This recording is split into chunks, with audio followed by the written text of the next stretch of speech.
The climate change crisis and the detrimental effect it has had on the small developing islands along with the greater world is undeniable.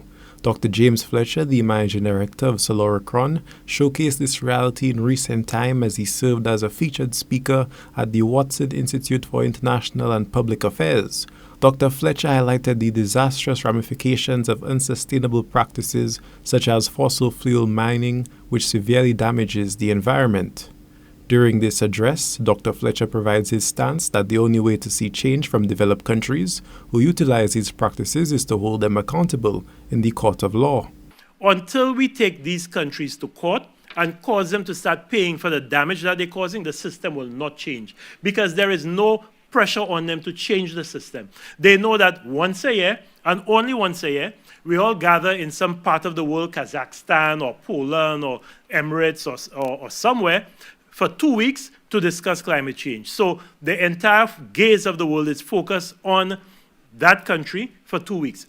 And yes, all of the media are there, but then after that, it's business as usual. So all they have to do is ride this storm out, and particularly if they're now going to infiltrate those talks with their lobbyists to make sure that the language that comes out of the text is not too damaging. So we're not talking about a phase out of fossil fuels, which is what we've been clamoring for the longest while. We're talking about a transition, a gradual, we nuancing the language. That's what they're being paid to do. So it's only when civil society says enough is enough.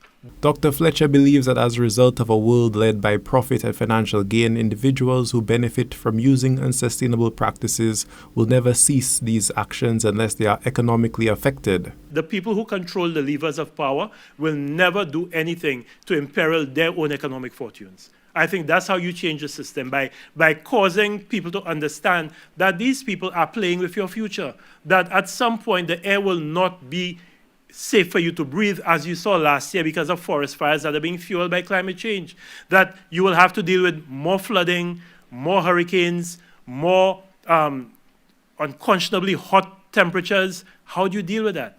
So when we get up and we take them to court, but we also say that we will not elect people who are proponents of this problem, of the cause of this problem, then I think you will see that system changing. Because the people who hold the levers of power will never change it voluntarily. They won't. While at the Institute, the managing director implores the younger generation to be the cataclysm for change with developed countries and shift towards eco-friendly practices as current world leaders simply do not care. Change is much easier to change from within than to change from without. But I think also coming together as a group, Margaret Mead said that never doubt that a small group of committed citizens can change the world. Indeed, it's the only thing that ever has. And I firmly believe that a small group can mushroom into a larger and larger group. So the only thing politicians listen to is the numbers of people who put pressure on them. If you only do it, if you're the one pest that keeps writing them letters, yeah, they'll easily shunt you off. But if your entire class does it, and your class now gets other classes to do it, they, first of all, that nuisance becomes a bigger nuisance, but they also know that you have influence. And the last thing they want is for your group to now evolve into a larger and larger lobbying group that they have to deal with. So I believe the way you deal with it is twofold. First of all, by educating and getting more people involved, but also don't let the politicians be 90-year-old people who are making decisions on your behalf. I'm nothing against a 90-year-old, but I mean, you need people like you getting into politics because for the 90-year-old, they don't really care about climate change. By the time these things are really exploding in their faces, they will be past.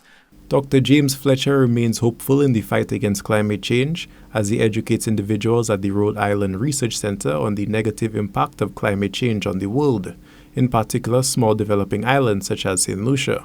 For Choice News Now, this is Obi Offor reporting.